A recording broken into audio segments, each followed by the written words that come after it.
Maybe that's the issue. You can adjust it. Or you can, All right. Yep. or it can go up and down. Behind the scenes.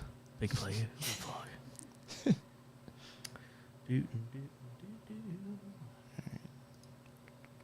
If you give me a stump the flog, that is difficult. I'll let you cry. pick. I have 2 options. I'll let you pick when we get to it. Oh man, like I'm gonna be anxious all show.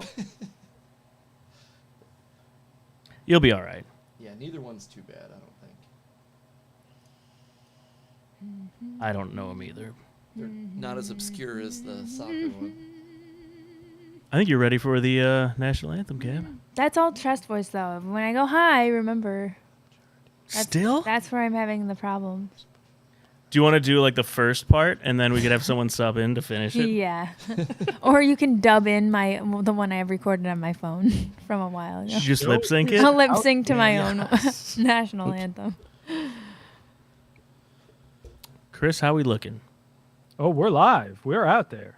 Oh, excellent. We're out and Well, about. then I think we should start with the intro. What do you say, Dollar Dog? Here we go. It's time! Streaming live from Cleveland, Ohio! Presenting the undefeated, undisputed heavyweight podcast of the world, The Big Play Reflux Show!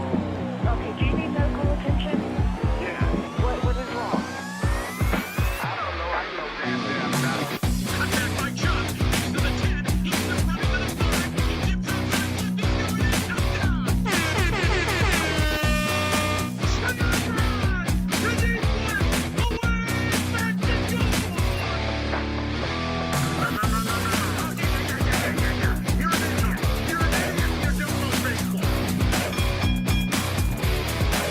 It's time! The Big Play!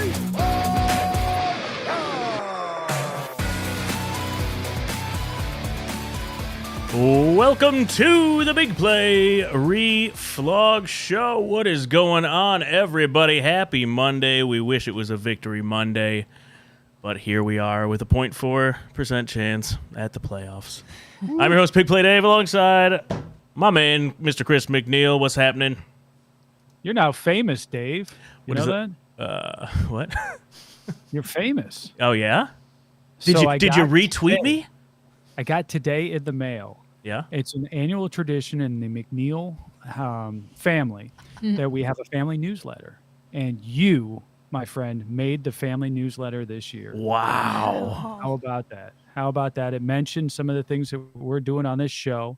And my grandfather puts it out, and they mentioned you prominently as being my partner as part of what we're doing. So That on the is show. fantastic. And you showed me that letter, and I Welcome to the family. just pictured your grandfather like with the ink and quill, like doing that letter on that super nice paper.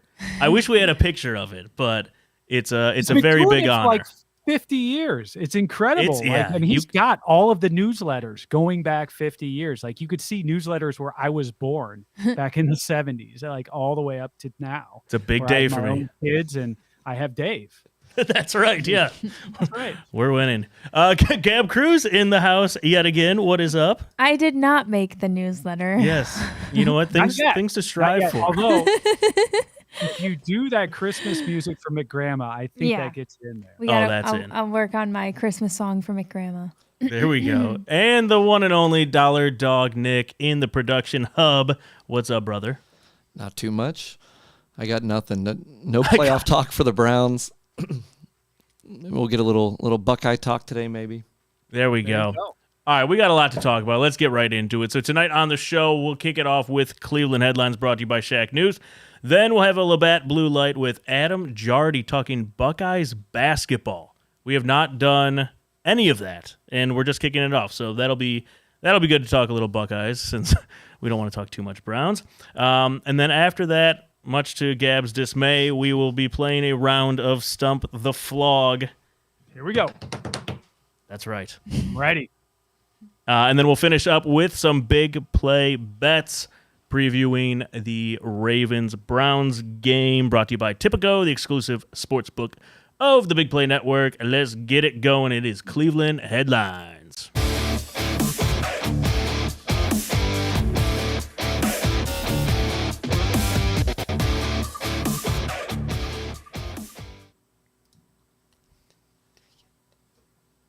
That's me, isn't it? Yes. Cleveland Headlines is brought to you by ShackNews.com. Shack News, your go-to site for video games and more. If you need some last-minute gift ideas, check out their Shack News Holiday 2022 gift guide for gamers. And remember that you can join in on all the discussions using the Shack News Cortex and subscribing to their Twitch channel. So if you're a gamer, Shack News is the site for you. Check them out on Twitter, Facebook, YouTube, and Twitch at the handle @ShackNews and @ShackNews.com. Chris, the Browns lost a must-win game, as you know. How many must-win games have we lost this year? Every game is a must-win for this team, Chris. You know this. Although we are not mathematically eliminated, 0.4%. There's still a path. There's a path. I liked, by the way, your diamond hands. I have not seen that in a while since the AMC stock days, so well done bringing back the diamond hands. Yeah, and it worked just about as well for most of the crypto stocks, too. Now, Chris, I believe it was a couple podcasts ago you had a 6-step program to fix the Cleveland Browns. Who are you putting the blame on for yesterday's loss? And you can't say everybody. Ooh, I tell you what, I sound like a broken record. I talk about our team not doing the little things well.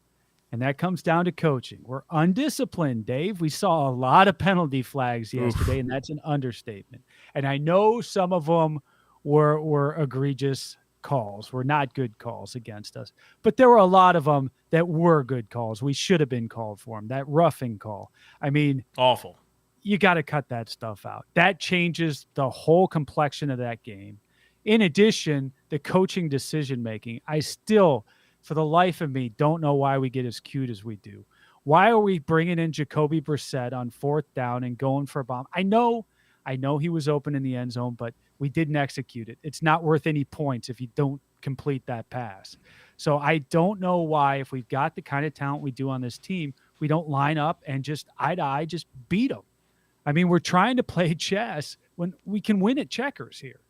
Right? We asked, why we overcomplicate that. We asked Bernie about the Jacoby 4th and 1, and me and Gab asked, we're like, what would you do if Stefanski, you were in there, and was like, hey, we're gonna put Jacoby in and throw a bomb on this? And there were multiple F-bombs on the Bernie Kosar show behind the scenes. So Bernie ain't going out for that crap. Oh my God, no way. This is true, and that is funny. But to be fair, it's a different context because Deshaun hasn't played, and he's still getting his feet under him. So I could see where Bernie was coming from, but also the context is slightly different. I agree. I think it would have been sick if he pulled it off, and I can't believe he overthrew it that far. But let's be honest, that would have been awesome if that worked in our favor. To be fair, he was that open. A lot. Yes. Yeah. I was going to say, how many times it would have been cool if we would have won the game. It would have been cool if we didn't rough the punter. This it would is have true. been fun. Chris, what'd you think of Deshaun? He was improved, but I mean, improved off of what we saw last week. Yeah, I feel like you're having said that was coming. No, I mean, he's better. He had to be better, and he was a little bit better. I mean, a lot better, let's say, from last week. But he's still not the guy, and I didn't expect him to be the guy at this point. I mean, how many times did we talk about how hard it's going to be for him just to walk in and take the reins, even though everybody was saying, oh, when Deshaun gets here, he's going to lead us to the promised land. It's like, hey, man, he hasn't played in 2 years. It's going to take him a while. And I don't even know if this system is really well suited for his game right now. I don't know that he has enough receiving weapons outside to be able to really spread the ball around. So this is going to take some adjustment.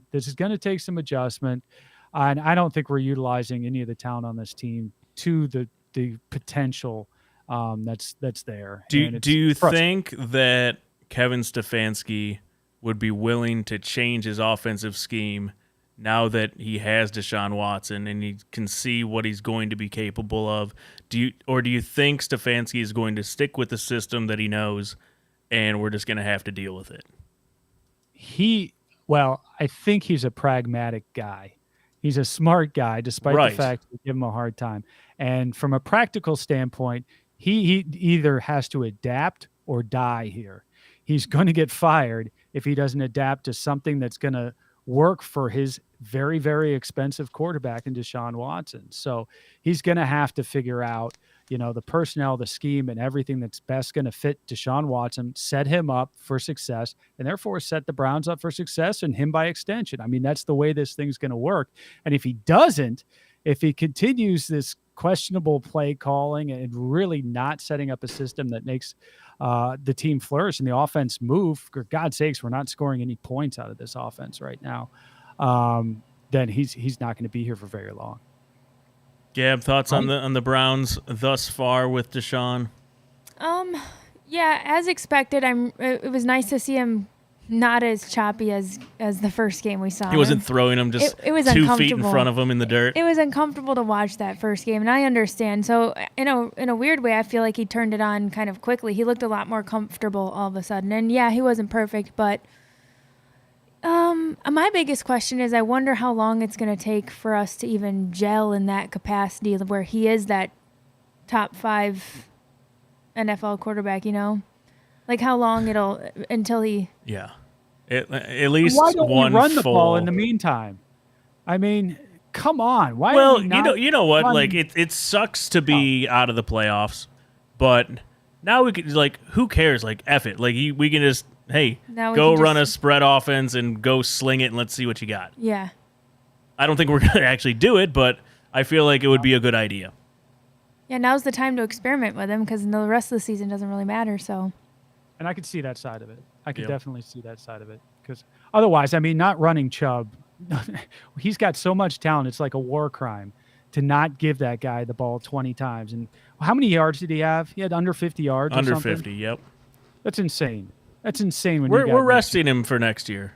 He got stuffed a lot. If you're doing that, that's fine. Then that's a completely different story, Dave.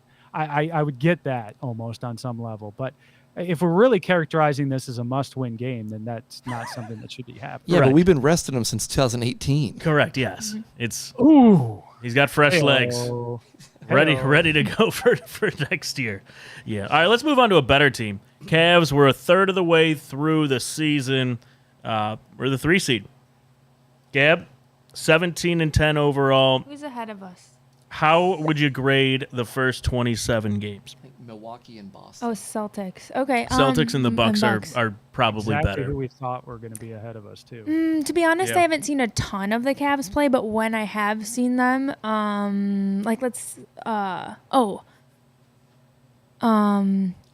Mitchell. Donovan Mitchell. There you go. Donovan Mitchell. Spider. I'm like, who did I take that video recording of the slam dunk? I went to their home opener, and then I haven't gone to any games since, but I've been keeping a little bit of tabs, and I know they've had some injuries. But that being said, I think Garland and Mitchell are averaging like 50 points a game. Not bad, right? Not too shabby.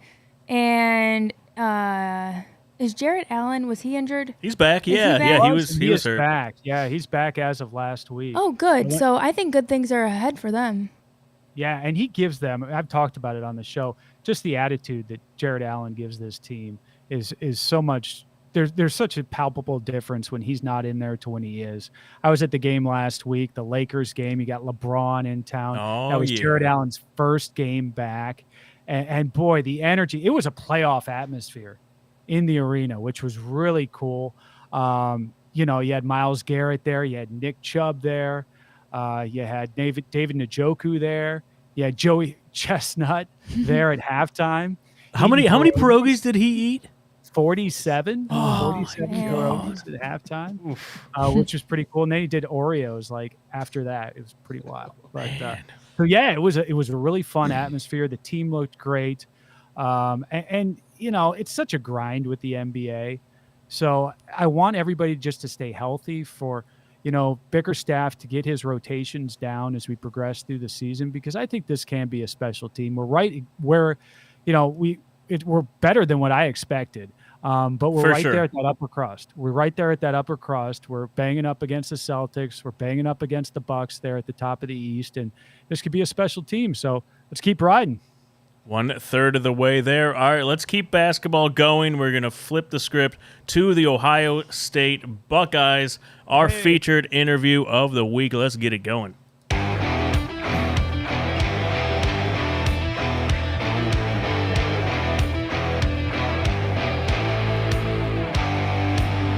All right, live on the Labatt line, we have Ohio State basketball beat writer for the Columbus Dispatch, Adam Jardy. Adam, welcome to the show, my friend. How are you? Hey, I'm doing well. How are you guys doing? We're good. Whoa, extreme zoom, extreme close up. We were good. What's Nick doing back You there? can do it, Nick. Who knows? Shoot. I'll Now, tap Nick, dance all you have for to do is take us out of the shot, and then it'll be just the two again. Did you dump Adam Move Jardy? us. Move us He's out. still here. No, he's still here. Adam, a little technical difficulties. Don't mind us. All get good, your all little good. bag. Remove us. That's me. Hey, there we go. There we Split go. Uh-oh. screen. Is it just you and I now, Adam? No, we're all That's what I here. see. You else leave? Hey, we're here. Can you Wow. hear us, Chris? I don't know if we're still on the air then at this point. Did you Just completely act remove like us? they are. We'll just Yeah, if I continue don't, on. I only hit Sorry all about three this. Normally we're much more All right, put us professional than back. Do this. Command Z, But Command Z. But- kind of give me an overview right now of the Ohio State Buckeyes, what you see so far. We just started league play last week with Rutgers, and an unbelievable end to that game, the first game of the Big Ten conference play.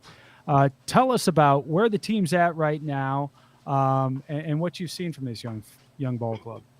Yeah, it's an interesting team because they have so many new faces. I mean, it's really like an unparalleled season as far as trying to figure out just who's on the roster and who can do what. They only had 2 guys back who played more than 2 games last season, just kind of a byproduct of college basketball now. They had guys graduate. They had, lost 2 guys to the NBA, and then, that's just guys can transfer and the, immediate eligibility. So you end up with an Ohio State team that's got 5 freshmen, 4 of them are playing significant roles, and then 3 transfers, and all those guys are in the rotation. So right now it's a bunch of new faces still kind of figuring things out and who can do what. But it's a fun team. There's some pretty interesting personalities.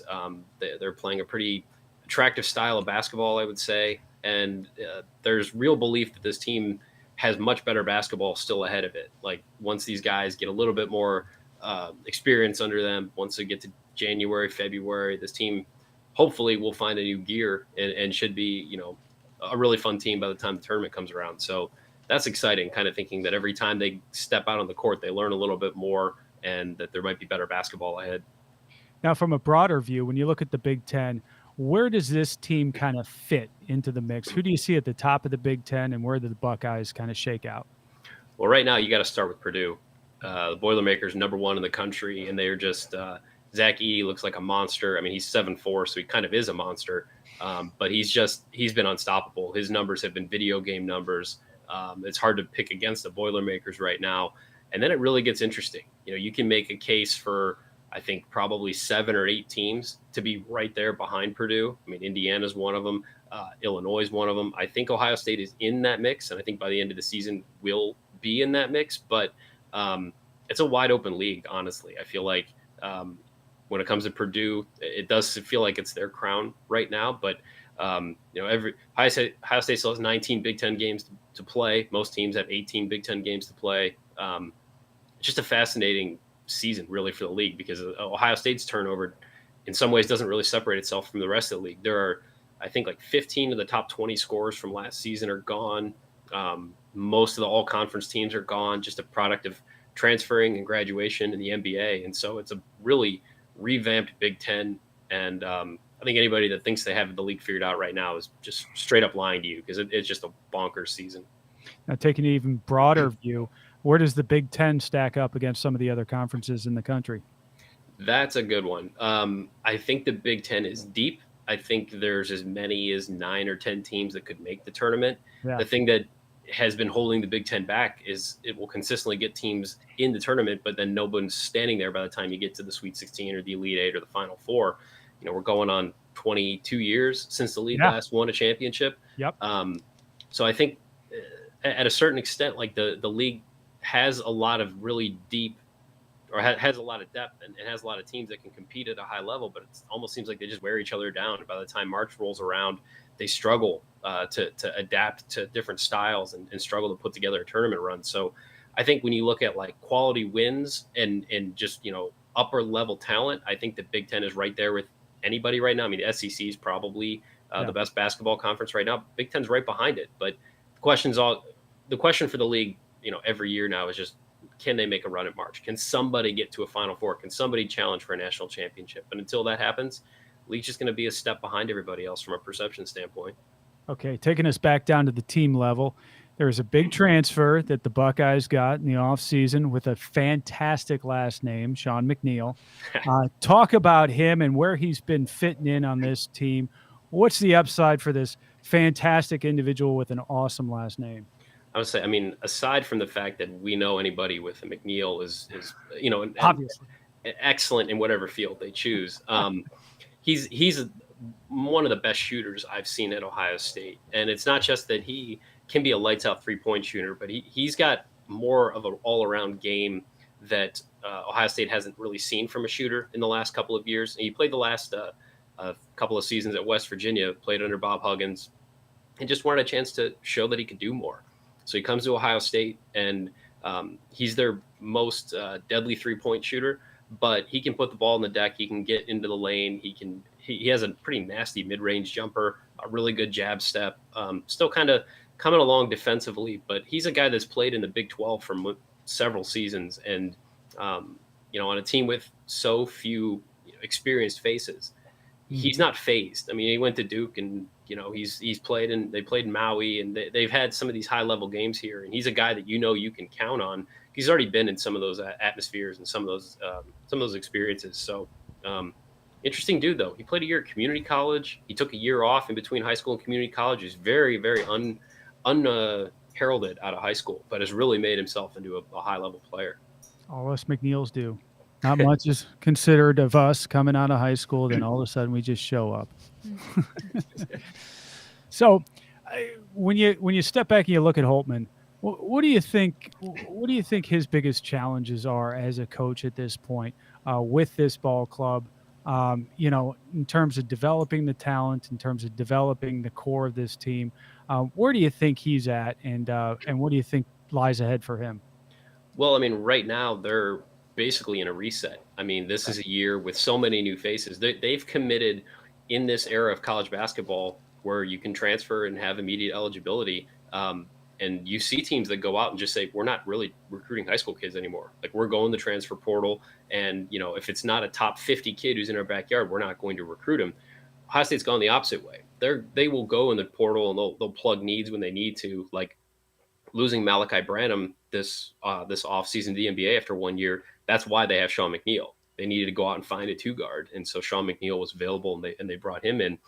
But Ohio State's committed to developing guys. And so they have this recruiting class right now. There's 5 of them. 4 of them are top 65 recruits, and they're all guys that could be multi-year players. And they believe that you stack that with, they have an elite 2023 recruiting class coming in. It's a 4-man class. They're all top 60-ish recruits. And then you start building those recruiting classes. That's how they're trying to put together this roster right now. And they're trying to set themselves up for sustained long-term success. There are pitfalls that come with that. NIL is a thing, and you could very easily see, some of these guys were Mr. Basketball in their home states. Well, what's to stop, home school or home state power number one from offering them all kinds of NIL money to come back home and play in front of your family and do it for your home state? Like, those are pressures they're really going to face, but that's the avenue they've chosen. I think there is some risk that runs with it, but I think if they get it right and they're bringing in high-level versatile talent, if they can get that all to mesh, then it does set Ohio State up for a pretty good run of success. But they need it all to fit together, and they need to hold on to guys, and that's sometimes easier said than done in modern college basketball. Now, NIL is kind of still in its infancy here. What have you seen in the short time that it's been around in terms of how it's affecting the game, and where do you think it's going to go? And do you think Ohio State has an advantage being the size that they are in the NIL game? Well, I would think that. Gene Smith put out a statement this past week just reminding fans, hey, this is legal. You can donate to our collectives, and they can use that money to help keep student athletes on our campus. And I mean, that still sounds weird. And I think that's part of why he put the statement out. Like, he's kind of been consistent with that we need to make people understand that this is legal. We've spent so many years hitting them over the head. Don't give people money. Don't give our athletes money. And now we're telling them to basically do the opposite. Like, I think that takes some time for that message to resonate. But it does also signal that maybe Ohio State might be falling a little bit behind when it comes to some of the other powers. I think right now we're talking college football because obviously it's that time in the calendar. But the real thing I think for basketball we're going to find is, like, how does it help with roster retention? I think that's going to be as big of a thing for Ohio State right now as anything. Like, going into next year, again, like, you're going to have these guys who are from out of state who are really talented players.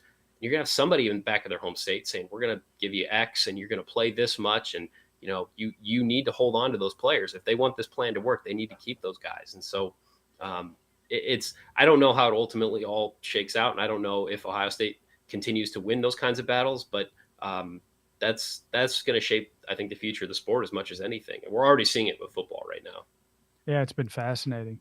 So for the team overall, if you were to step back right now and say, okay, if I were to see them in the tournament here come March, what kind of a seed would you project for them? Where would you see that they'd kind of shake out? I know this is obviously not even a fair question at this point. It just started Big Ten play. But nonetheless, it's my show, so that's the way we're going to do it. So what is where do you think the team would shake out right now? Well, I mean, I think this ultimately is a team that is kind of flirting with the top 25 all year. I mean, they've been in the top 25 the last 3 weeks. They're up to 23 this week. The Big Ten is going to give them opportunities to have quality wins and quality games. So I think their resume by the end of the year will be pretty solid. I would say it's probably like a 6-5 seed, something like that. Just kind of that falls in line with where they sit in the rankings. I do think this could be the type of team, though, that, say they're a 6 seed or a 7 seed, but they could take some lumps here in the next couple of weeks when Big Ten play gets rolling. And then once these guys figure it out, like, they could be that dangerously underseeded team that by the time they get to March, nobody wants to play because they have figured it out. And that, they have some early season losses, but they're very different from that team. Like, that's kind of always been my thought for what this season might look like. What I'm a little bit surprised with is that they're 7-2 or 7-2. I thought they might have 1 or 2 more losses at this point Sure.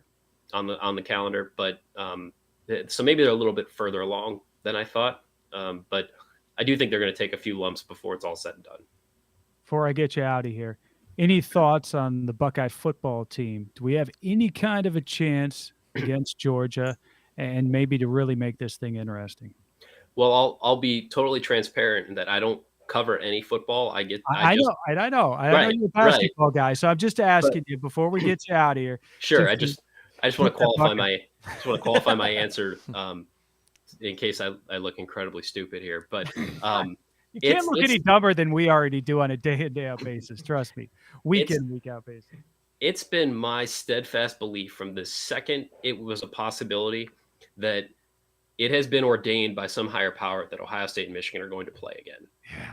Yeah. And I understand that means Ohio State has to beat a really talented Georgia team. And I understand all these things that have to happen and the odds of it happening are statistically whatever. But I after watching Duke and Carolina for the first time ever play in the NCAA tournament, and it happened to be in the Final Four last year, and it ends Coach K's career. It's an unbelievable, epic, really last chapter to that rivalry. I feel like we're headed that way with Ohio State and Michigan. I feel like, as much as it pains me to say it, that like the way the sport is developing, that Ohio State and Michigan, 12-team playoff, like they're going to face each other at some point. Like, it's going to happen. Or the Big Ten goes away from divisions. Maybe they're playing each other in a conference championship the week after they play. Like, we're heading towards anarchy and chaos. Dogs and cats living together, mass hysteria, all that. And I just feel like this is going to happen. The way that game unfolded, Ohio State, Michigan, and the fact that now they could play each other in the national championship game, like, I just don't see how that doesn't happen. So that's my prediction. I think Ohio State and Michigan are playing for the national championship, and it's the worst thing that ever happens if we all die. That's fantastic. That is the hottest take you're going to see right there. Good stuff. Well, Adam, is there anything you want to promote here? Adam Jardy. Sure. You can follow me on Twitter at Adam Jardy. Read my stuff at dispatch.com and subscribe to the Buckeye Extra podcast multiple times a week during basketball season. Lots of hoops talk. And I guess that'd be the easiest places to find me. Check him out in the Dispatch. He's writing a lot of articles about Sean McNeil. That right. great last name. Adam, before you go here, this is Dollar Dog Nick, the producer on the show. Back. I got Dollar Dog yeah, Nick, we are jumping here, Chris. in. Hey, welcome back. He's really crushing it, by the way. I just want to throw that out there. Yes, Yeah. you've done a fantastic Crushing job so something. far. So why don't you jump in here? So I had one question for you. So my nephew and I last year, we started a new tradition where we try to go to some of the cool basketball atmospheres in the area. We went to Hinkle Fieldhouse last year. This year we're hoping to get to a couple Big Ten schools. Are there any atmospheres, environments that maybe one that is just awesome and then one that maybe is kind of under the radar that you would recommend? Yes. So my favorite in the Big Ten is Purdue. If you can go see a game at Mackey Arena, like the whole place just focuses on the court. It's so loud. It's so much fun to see a game there. And like Ohio State hasn't had a lot of success, but there've been some pretty memorable games. So that might shade my opinion a little bit, but it's just, I love going to Mackey. Anytime I get to go see a game at Purdue, it's like a highlight of the season for me. So definitely, if we're talking Big Ten, go see a game in Mackey for sure. And then underrated, but really loud and raucous is Rutgers. And tell you what, after Ohio State winning that game the way that it did on Thursday and knowing they play them at Rutgers on January 15th, like that was not a game that I had circled when I looked at the Big Ten schedule and said, boy, that's going to be a must-watch game. Like Ohio State Rutgers on a Sunday afternoon, like it'll be fine. But like, I can't wait for that game. They're going to be incredibly amped up after the way this one ended. So there's usually a fantastic environment at Rutgers. I would recommend that one. Maryland is also pretty good too. Their students are loud. Their student section is like a really steep, like whole end of the arena, and they're just like towering over you. And their fan base is pretty energetic. They're pretty up for it. I would definitely flag those ones. Oh, cool. Is Rutgers? It's a smaller arena, isn't it? Yes, yeah, and it's just like, I mean, I guess you could say it's like a stereotypical Jersey like hangout. I mean, it's like everything you would think of the main arena in New Jersey. Like it's all of those things, and it's loud, it's fun. They have multiple mascots. They got their Scarlet Knight walking around carrying a sword. At the end of the game, towards the end of the game, sometimes they'll play like this techno remix version of Wonderwall, which blows my mind every time. So I enjoy that a lot. I should mention the Breslin Center at Michigan State too. I mean, that's a phenomenal venue. Every seat is close. It's loud. The fans are great. Great tradition in there. I'd be remiss if I didn't mention them too. Very cool. Is Thanks. there anything that could be done at Ohio State to make the shot like a better atmosphere? It just seems like for what Ohio State is, the shot just doesn't bring the same energy that you would expect for Ohio State basketball. Maybe you feel differently, but that's the way I don't feel differently. No. Yeah. They could hang up a closed sign and go up the road and play at St. John Arena. There we go. That's my man. Put the money into renovating St. John and just make that the place again.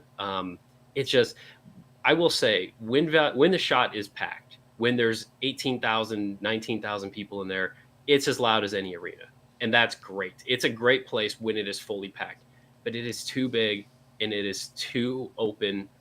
And it's just not, it's a multi-purpose facility. There's a difference between a basketball facility and a multi-purpose facility. And that just is unfortunately what Ohio State has. I don't see any way, like financially, that they can do anything about that anytime soon. Like if you could lop off like a third of Value City Arena, just lower the roof and take off like the top 20 rows or something, it would be great. But they can't, and they're kind of stuck with it. And so if it's packed, it's a good place to see a game. If it's not, teams will use that to their advantage against Ohio State. Teams know that they can come into Value City Arena on a Tuesday in December, and it's not going to be packed, and that's how you spring an upset. It just is what it is. And I will give credit, like this coaching staff has really engaged with like the students. They've sold out student tickets the last 2 seasons, like faster than they've ever sold them. And that's a huge market difference from just a couple of years ago. So they're trying, and when the students are there, they bring an energy and an atmosphere. But I mean, they play Maine and Alabama A&M here, like December 22nd, 29th. Like, it's going to be lacking a little bit of buzz when those games tip off. And there's a 0% chance they ever go across the street and play a game at St. John's unless there's some sort of a conflict with like Elton John or something, right? Well, they have played a couple of times over the years. And the first few years of Chris Holtman's tenure, they played like 2 games over there, and it was well received. I mean, I almost to the point where I wonder if the reason they don't do that anymore is because it was such a reminder of what Ohio State basketball could be. Yeah. And they were just like, you know what, maybe we can't keep shoving this in people's faces, because then they remember we have to go back to the shot. And again, like, when it's packed, it's loud, it's great, and that's all great, but it's not the sports world has changed since they built that arena. And I think if you build it now, you build it with that in mind, but instead they're kind of stuck with it is what it is, and they're still paying for it. So there's not a whole lot they can do. Very good. I think it's back down to you and I. So Adam Jardy, thank you so much. Go check him out at the Columbus Dispatch or online at Twitter at Adam Jardy. Thank you so much for coming on. Yeah, appreciate you guys having me. Thanks so much. You're the man.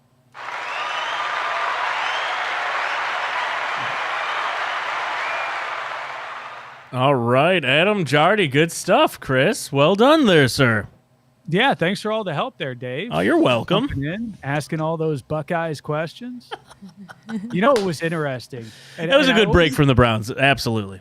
I always think it's funny because, we've got the shot, which is absolutely huge, and it's multi-purpose, and you'd think it'd be great, and this is Ohio State, but basketball in there, it's just such a bad venue for Ohio State basketball. It's very disappointing. So if they ever play over at St. John's, go get yourself tickets, because that's the experience you want to see, Dave. I like it. All right, new rule. When Dollar Dog Nick messes up, Nick, you have to put yourself on the camera the whole time until you can fix it. With a countdown clock. Poor Dollar Dog. Oh, brother. Oh, man. He's all over the place tonight. You got this. We have faith in you. Yep. Do a little studio mode action. All right, I'm just going to... Oh, is he still having problems over there? He's, you know what? He's grinding through. He's starting to precipitate a little bit over there. It's glistening. He's got a little rust. Little rust. I think he's back, though. That's the excuse du jour these days. That's right. A little bit of rust. No, yeah, he's figured it out. We're good to go. He's able to ask about some arenas in the Big Ten. That's right, yeah. I was able to ask about my man, Sean McNeil. Go catch him at a Buckeye game. There we go. All right, let's transition. Let's look at some bets. It is time for some big play parlays.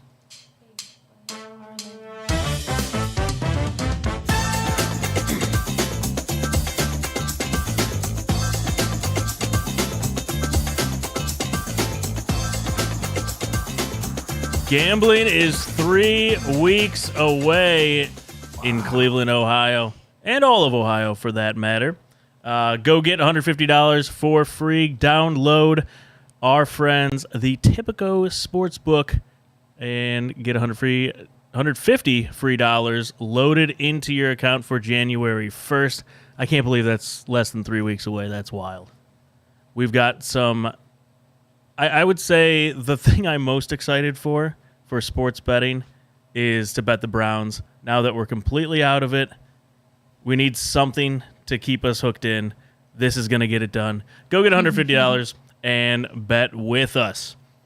All right. I had to wear this shirt. Thank you, Dollar Dog Nick, because I was going to forget. Big Play Boxing Friday, Westlake at La Center. We are all going to be there. It's going to be super fun. Our first big event. Have you guys ever been to a boxing event before live? I thought you were going to say, yeah. Have you ever been to a sports event? Quite yeah, a few. have you ever been quite to a one? few, actually. I have not. I've been to a couple of Indians games, a few Guardians games. I'm trying to think. No, I've seen wrestling. I have not been to a boxing match live. Okay. No, I've only ever seen them on TV. Well, Never in my life, Dave, and I'm really looking forward to it. This is going to be fun. This the is. Luminaries are going to be out. Bernie Kosar is going to be there, right? We got the A-list celebs in Cleveland showing up to the event. Sold out in a few weeks. It is going to be a blast. Over 1,000 people. So Download the app. go download the app. That's right. Typico. That's right. They will be there. It'll be a fun old time. Our buddy Tim Van Nieuwhouse running the boxing matches, put all of those together. A lot of local professional Cleveland fighters that we're going to highlight. They don't get the credit that they deserve. There's not enough boxing within Cleveland, so this is going to be our first way to showcase them and give them a platform so they don't leave Cleveland, because it hasn't been here, honestly, before. So it's going to be a lot of fun. See you guys Friday in Westlake. Doors open at 6. It is sold out, so if you don't have a ticket, sorry. All right.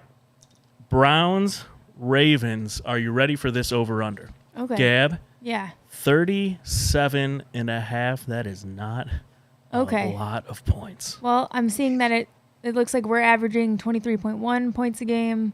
Baltimore 23.2 points a game. All right, so Math. do we think we're gonna score more? Well, here's Only the thing. caveat to that is they're probably starting their third string, maybe fourth that's right. string quarterback. But if they can run the ball against us and limit their turnovers. I appreciate Gab showing all her work on this problem. Right? Back in Yes. school, you have to write it all out, so you make sure she's showing us all her let's work. see. I'm going to show you some more of my work. So it looks like over the last 3 games, they've been limiting opponents to, I want to say, 2.8 yards per carry. So I'm thinking, like, what if they are shutting down Chubb on our run game, and Deshaun's he's still a little awkward out there, like doing much rusty. better. But Rusty. that's where I'm like, so I think that's the best mark in the NFL over the last 3 games. So obviously their defense is doing something right. And if they're able to shut down our run game, that's where I'm a little worried about how we're going to create a lot of offense, is just because then we're going to have to rely on Deshaun. So anyway, and then pair that with a quarterback who is typically on a practice squad for the Ravens. Like, how many points is everybody really going to score? There we go. So that's why 37.5. You don't see many lower than 37.5 in the NFL. No. I still want to go with the over. Yeah, over. All that to say, over. Chris, what about you? Oh, I don't know, Dave. You know what this is going to be? One of those classic Browns games at the end of December where it's just one of those kind of slugfest type of games. So I think I'm going to take the under. I think I'm going to take the Really? under. I don't think the weather's going to be bad necessarily. Yep. Obviously, it's at home. It's on a Saturday. Right. It's going to interrupt the whole flow of the weekend, unfortunately, which, that always upsets me. But I think it's going to be one of those slugfests, so I'm going to go under here, Dave. It's going to be a peaceful Sunday. Well, you can think about it that way. That's right. Selfishly, it's all about how it affects me, Dave.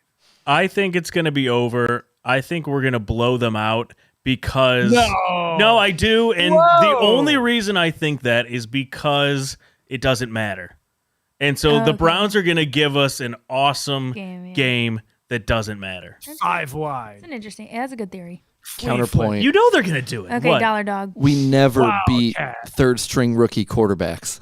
Do you have a stat for that? I don't have a stat, but it's in my head.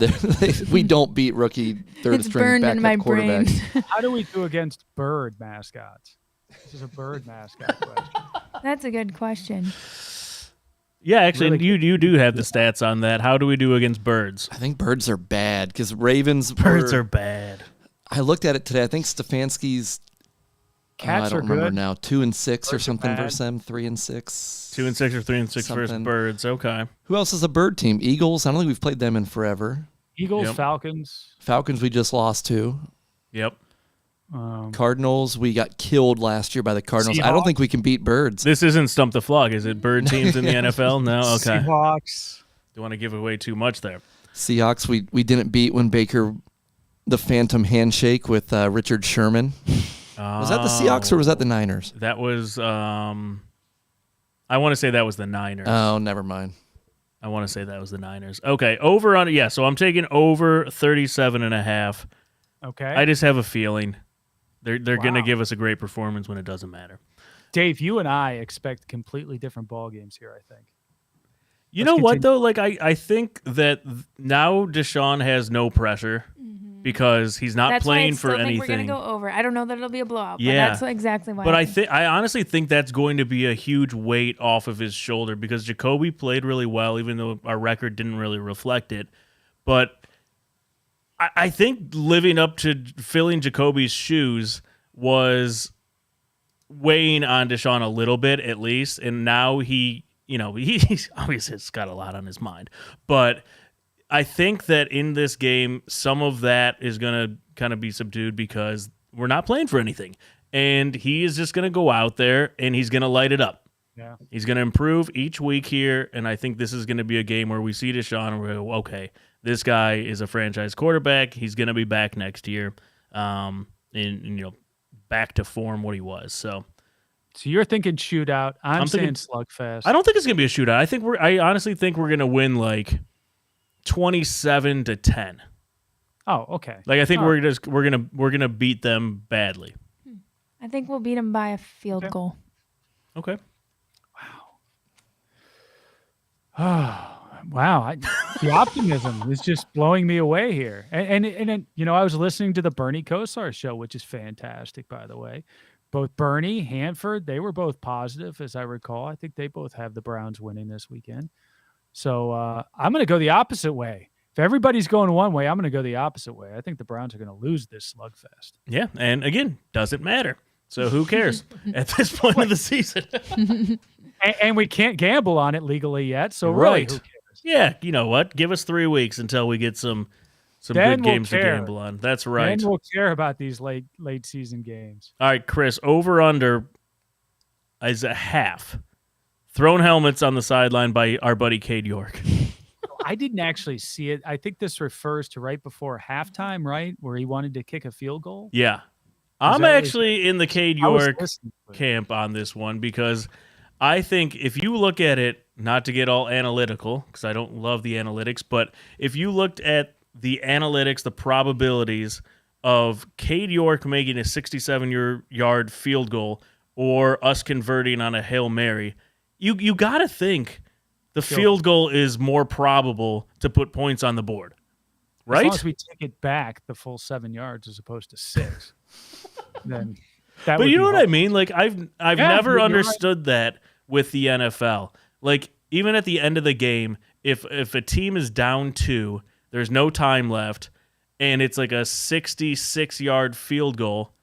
I mean, I think it's one thing if the kicker doesn't have the legs, but even if they do, like a lot of times they'll still do a Hail Mary for the win, and I've never understood that.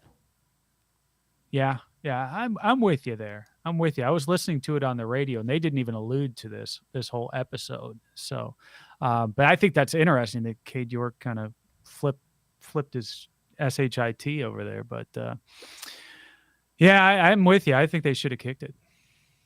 All right, so let's guess the player props. Chris, if you had to guess, or if you had to take the over no matter what the stat was, which player for the Browns offense would you take? To do what? I missed the first part. Over their yardage. So it's not set yet. Yeah. It'll be set in the next few days I see here. what you're saying. Donovan Peoples-Jones. You think, yeah? Redemption game? Yeah, I think so. You know, he had that nice game 2 games ago. This one fell off. I think you're going to see him ball out. I really do. Yeah, and God, if he had made that catch, Chris. I know. Fade I into know. the end zone, right off his chest. Gab, I noticed we're saying a lot of that. If he would have caught it, woulda, coulda, if he would shoulda. have, it would have been awesome. Super Bowl. Yes. Um, What player do you think is going to do well? what if we go Deshaun passing? Okay. All right, so I'm going to set it how for many, you. How many I'm going to did he set have it. last game? So he had 276, I think, last game. Really? I think so. How many rushing Really? yards? 33. So if I gave you the Right at stat, 300. 280 yards passing, Over under. Okay, so I can go over on that. 280. Okay. Because, like I said, I kind of feel like the Ravens are going to shut us down running, and he might have to pass more. And you said you have to go over, so over. And we're over. There we go. That'll do it. We are 2.5 point favorites in this game. Let me check the updated odds. Okay, now we are 3 point favorites. Chris, if you look at these spreads, which would you take this bet? Browns -3. I don't think so. No, I wouldn't. I have no faith right now. Browns -1. Ooh. See, I could see them, squeaking out a victory, a 2-point victory, something along those lines. All right. Yeah, give me that. There's my faith in my team. Give me the Browns -1. Browns -1. Ouch. That's rough at home. All right. Let's move on here. Is it time for? Is it time? I think it is. All right, it is time. 'Tis time. We're done with bets there. It is time for Stump the Flog. Uh-oh. Do we have any I don't think we have music for it. play the red button? Yeah, that's Okay. good. Oh, this was the Who Wants to Be a Billionaire. Those are good times. All right, you can cut it. What are we doing, Dollar Dog Nick? All right, since Gab always stresses, I have 2 options today. We have a Cavs-related one, Ooh. or we have college-related, Big Ten-related. Because we just talked Big Ten, so it's kind of fresh in our brain a little bit with Jardy. Or we have Killing the Cavs. smile. How? It's this season's Cavs. Name the Maybe. teams in the Big Ten. Chris, ruining it. That can't be it. That was it. There's 14. We're going to either name all 14 Big Do Ten. the Cavs one. Go the Cavs. Oh, All right. come on. Yes. We'd better be able to get the Yeah, Big that's Ten. no good. I forgot about Maryland when I was making the list. Oh, my God. They were the one. I was stuck on 13 forever. I actually had to look it up because I could not think of Maryland. All right, Cavs then. Oh, boy. 14 guys have played in a game for the Cavs this season. All right. We're going to name all 14. Okay. Okay. Gab, you want to go first? All right, me and Gab versus Oh, teaming up. All right. Yeah. Me out by of myself? studio reflog. And since I can't multitask, I'm going to leave it on this shot the whole time. All right. That's Can quite we, all What right. if we can't remember a last name? Yeah, you want to go first name? I- Okay. Let's. Well, Still no. be I credit mean, for one. one or the other. Well, let's start with Levert. Karis. Okay. You go Karis. last name, I'll go first name. Okay. Karis LeVert from Columbus, Ohio. Ohio. Michigan. Oh, sorry. He's from Ohio. Yeah, but he played Oh, for he Michigan. went- That's right. He played for Michigan. Yeah. He had to be a jerk about it. Chris, you're up. Donovan Mitchell. Lamar Stevens. Ooh, that's a good one. There you go. Jared Allen. Darius Garland. Wow, we're flying. Mobley. Dean. Wait. Which one? Mobley. Oh, go with the elder. That is not Is a that name. which one is that? Oh, do I have to give I actually think Evan Mobley? I think he might be the Isaiah younger. Mobley. He's the younger Isaiah of the then. two. Yeah, he's the younger of the two. All right, they grabbed Isaiah, so it's back to you, Chris. Darius Garland. Already I said. that. Oh, you did? Wait, Yep. wait. It can't be over yet. It's over. No. Lopez. What's his first name? We have to get both. Robin. What's his Robin. middle name? Dean Wade. Dean Wade. Oh, Dean Wade. Very nice. You said Stevens. Okoro. Yep. First name? Isaac. How about It's going to be jerks about this. I You forget got it. this. I don't know. Raul. Ooh, Odyssey. NATO. yeah. That was a good one. Mondesi, Chris. Back to reflog. Oh, we, no. We have 3 left. 3 players left. 2 prominent Kevin role Love. players. There's one of them. Who was that? I didn't hear that. Kevin Love. Kevin No. Love. Wait. Did he guess? Oh, Wait. Did We have McNeil 2 guess that? left. Chris got that one. He got Kevin Love. Oh, okay. 2 players left. And now there's 2 players left. Now there's 2. One pretty good role player, and one guy I don't know if anyone's going to get him. Chetty. Chetty good and one. Chris, you get the last one. It's the dude who played center for us 2 games ago. He passes between here and Kent, and I don't know his name. It's kind of a funky last name. Give him a first name. I was hoping you guys would say it because I don't know how to pronounce it, and I don't want to look stupid. But first name Mamadi. Oh. Yeah, he's the center. He's played in a couple of games for us. I don't Taco know. Fall. Yes, I wish. Where are my boys at? Man, they love Taco Fall. They've got the jerseys. Remember, I got them for them for Christmas last year. They both got Taco. I remember that. Yeah, it was sweet. No, I'm not gonna come up with it. Either of you know it, so I don't have to make a fool of myself. We win by default.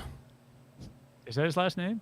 Yes. Something with I don't know. It looks like Diakite. I don't know if it's I Diakite. was gonna say ET. Diakite. Yeah, I think. Is it Diakite? D-I-A kite. Okay. And there we are. He passed. We made it. The did. flog was That's stumped. not even fair. I should get credit. How about Ricky Rubio sat on the sideline for every single I can't game? wait for him Yeah. to be back. Give me Ricky Rubio. Yeah, that'll be fun, right? That This will. team can be even more fun than it is right now. And I think Agreed. he'll lift everybody up. I think Garland will feed off. I think all the guards will kind of feed off him. Yep. They did last year. Yep. I like those when there's only literally like 12, 13 I know options. the ones that have like 30 kind of drag on. So I was going to try to keep it shorter. I was just worried you were going to I say have a name all the fun- countries in the world. I have a fun Stump the Flog 2.0 really quick. Okay. Oh. Try to name all the NBA teams that are one syllable. Wait, is that it? The city or the Gab really thought this one like through. Bulls, Jazz, Cavs. Cavs, Like, don't end in an S, maybe. Jazz. You just Gonna make it up completely as you go changed along. it. Changing it. The answer is Heat, and that's it. Oh yeah, Heat and Jazz. Heat, Magic. Oh, the Magics. Yeah, you don't call them the Magics? Yeah, something similar. The Heatles. It used to be the Heatles. Maybe there. I think there's only 4, and I don't know why I remember this. This is fantastic radio Jazz, right Heat, now. Magic. There's somebody else out here What are we doing? that don't. All the teams' names that don't end in an S. We're missing one. That does not end in an S. Jazz, Heat, Magic, The Spur. San Antonio Spur. Hornet. Bobcats. Hornet. Maybe it is only 3. I hope it is. I hope we're sitting here trying to Let's trying to Google think it. of a 4th team. All right, I'm looking this up, and then we're ending this And show. then we're done. NBA teams. I'm gonna be so annoyed Six. once you tell us if there's a 4th one. That's They're all plural. Okay. Jazz, we said. Heat, said. right. Magic. We say Magic. Yes. Mm-hmm. Magic. Thunder. Oh, Thunder. Thunder. There you go. There we are. Impromptu Magic Jack. 2.0.